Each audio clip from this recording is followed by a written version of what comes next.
Hello everyone, welcome back to my channel. ಇವತ್ತು ನಮ್ಮ ಅತ್ತೆ ಮಾಡೋ ಸ್ಪೆಷಲ್ ಫಿಶ್ ಕರಿ ತೋರಿಸ್ಕೊಡ್ತೀನಿ. ಟೇಸ್ಟ್ ಮಾತ್ರ ಸಖತ್ತಾಗಿರುತ್ತೆ, ಒಂದ್ಸಲ ಟ್ರೈ ಮಾಡಿ. ಫಸ್ಟು ಫಿಶ್ನ ಮ್ಯಾರಿನೇಟ್ ಮಾಡ್ಕೋಬೇಕು. ಇದು ಹೇಗೆ ಮಾಡ್ಕೊಳ್ಳೋದು ಅಂತ ನಾನು ನೆಕ್ಸ್ಟ್ ವೀಡಿಯೋಲಿ ನಿಮ್ಗೆ ಹೇಳ್ತೀನಿ. ಇವಾಗ ಒಂದು ಬಾಣಲಿಗೆ ಸ್ವಲ್ಪ ಎಣ್ಣೆ ಹಾಕ್ಕೊಳ್ಳಿ. ಎಣ್ಣೆ ಕಾದ್ಮೇಲೆ ಅದಕ್ಕೆ ಸ್ವಲ್ಪ ಸಾಸಿವೆ ಸೇರಿಸ್ಕೊಳ್ಳಿ. ಆಮೇಲೆ ಒಂದು ಮೀಡಿಯಮ್ ಸೈಜ್ ಈರುಳ್ಳಿ, ಒಂದೆರಡು ಹಸಿಮೆಣಸಿನ್ಕಾಯಿನ ಸೇರಿಸ್ಕೊಂಡು ಸ್ವಲ್ಪ ಬ್ರೌನ್ ಕಲರ್ ಆಗೋಕ್ಕೆ ಬಿಡಿ. ಈರುಳ್ಳಿ ಸ್ವಲ್ಪ ಬ್ರೌನ್ ಕಲರ್ ಆದಮೇಲೆ ಅದಕ್ಕೆ ಸ್ವಲ್ಪ ಕರಿಬೇವು ಸೇರಿಸ್ಕೊಂಡು ಇದನ್ನು ಚೆನ್ನಾಗಿ ಫ್ರೈ ಮಾಡಿ.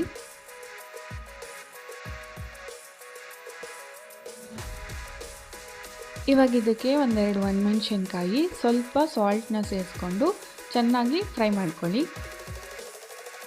ಇವಾಗ ಇದಕ್ಕೆ 1 table spoon of ginger garlic paste, ಒಂದು ಮೀಡಿಯಮ್ ಸೈಜ್ ಟೊಮೊಟೊನ ಹಾಕಿ ಆಯಿಲ್ ಸಪ್ರೇಟ್ ಆಗೋವರೆಗೂ ಚೆನ್ನಾಗಿ ಫ್ರೈ ಮಾಡ್ಕೊಳ್ಳಿ. ಇವಾಗ ಒಂದು ಮಸಾಲ ರೆಡಿ ಮಾಡ್ಕೊಳ್ಳೋಣ. ಸ್ವಲ್ಪ ವಾಟರ್ ತಗೊಳ್ಳಿ. ಅದಕ್ಕೆ 1 table spoon of red chilli powder ಮತ್ತು 2 table spoon of dhaniya powder, 1 table spoon of ಜೀರಿಗೆ ಪೌಡರ್ನ ಹಾಕಿ ಆ ಮಸಾಲಾನ ಈ ಫ್ರೈಗೆ ಹಾಕಿ ಚೆನ್ನಾಗಿ ಮಿಕ್ಸ್ ಮಾಡ್ಕೋಬೇಕು. ಈ ಮಸಾಲೆಯಿಂದ ಆಯಿಲ್ ಸೆಪ್ರೇಟ್ ಆಗೋವರೆಗೂ ನಾವು ಇದನ್ನು ಚೆನ್ನಾಗಿ ಫ್ರೈ ಮಾಡ್ಕೋಬೇಕು. ನೋಡಿ, ಮಸಾಲೆಯಿಂದ ಎಣ್ಣೆ ಎಲ್ಲ ಇವಾಗ ಸೆಪ್ರೇಟ್ ಆಗಿದೆ. ಇವಾಗ ನನಗೆ ಎಷ್ಟು ಬೇಕೋ ಅಷ್ಟು ವಾಟರ್ನ ಈ ಮಸಾಲಾಗೆ ಆ್ಯಡ್ ಮಾಡ್ಕೊತಾ ಇದ್ದೀನಿ. ಹಾಗೆ ನಾನು ಸಾಲ್ಟ್ ಕೂಡ ಇವಾಗಲೇ ಆ್ಯಡ್ ಮಾಡ್ತಾಯಿದ್ದೀನಿ. ಸ್ವಲ್ಪ ಸಾಲ್ಟ್ ಕಮ್ಮಿಯಾಗೆ ಹಾಕ್ಕೊಳ್ಳಿ, ಬಿಕಾಸ್ ನಾವು ಆಲ್ರೆಡಿ ಫಿಶ್ ಮ್ಯಾರಿನೇಷನ್ಗೆ ಕೂಡ ಸಾಲ್ಟ್ನ ಆ್ಯಡ್ ಮಾಡಿರ್ತೀವಿ. ಸೊ ಸ್ವಲ್ಪ ಕಮ್ಮಿನೇ ಹಾಕ್ಕೊತಾ ಇದ್ದೀವಿ ನಾವು ಇವಾಗ.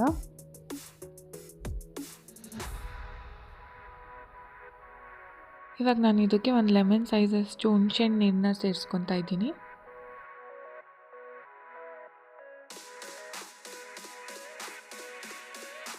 ಇವಾಗ ಸ್ವಲ್ಪ ಕೊಬ್ಬರಿ, ಒಂದು ಸ್ವಲ್ಪ ಎಳ್ಳು, ಒಂದು 2-3 ಬ್ಯಾಡಗೆ ಮೆಣಸಿನ್ಕಾಯಿನ ಸ್ವಲ್ಪ ಪೌಡರ್ ಮಾಡಿಕೊಂಡು ಅದನ್ನು ಇದಕ್ಕೆ ಆ್ಯಡ್ ಮಾಡ್ತಾಯಿದ್ದೀನಿ.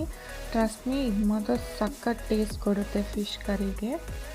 ಇವಾಗ ನೀರು ಕುದೀತಿದೆಯಲ್ಲ, ಇದಕ್ಕೆ ನಾವು ಫಿಶ್ನ ಆ್ಯಡ್ ಮಾಡೋಣ. ಫಿಶ್ನೆಲ್ಲ ಆ್ಯಡ್ ಮಾಡಿ ಸೌಟಲ್ಲಿ ಕಲಿಸ್ಬಾರ್ದು. ಈ ಥರ ಬಾಣಲಿನ ಸ್ವಲ್ಪ ಶೇಕ್ ಮಾಡಿದ್ರೆ ಮಸಾಲ ಎಲ್ಲ ಫಿಶ್ಗೆ ಹಿಡ್ಕೊಳ್ಳುತ್ತೆ. ಸೊ ಸೌಟನ್ನ ಮಾತ್ರ ಯೂಸ್ ಮಾಡೋಕ್ಕೆ ಹೋಗಬೇಡಿ. ಇವಾಗ ಲಿಡ್ನ ಕ್ಲೋಸ್ ಮಾಡಿ ಒಂದು 5 ಮಿನಿಟ್ಸ್ ಬೇಯಕ್ಕೆ ಬಿಡ್ತೀನಿ. ಆಫ್ಟರ್ 5 ಮಿನಿಟ್ಸ್ ನಮ್ಮ ಫಿಶ್ ಕರಿ ರೆಡಿ ಆಗಿರುತ್ತೆ. ಟ್ರಸ್ಟ್ ಮೀ, ಸೂಪರ್ ಟೇಸ್ಟ್ ಆಗಿರುತ್ತೆ. ಒಂದು ಸಲ ಟ್ರೈ ಮಾಡಿ ನಿಮ್ಗೆ ಹೇಗೆ ಬಂದಿದೆ ಅಂತ ನನ್ನ ಕಮೆಂಟ್ ಸೆಕ್ಷನಲ್ಲಿ ತಿಳಿಸಿ. Thank you.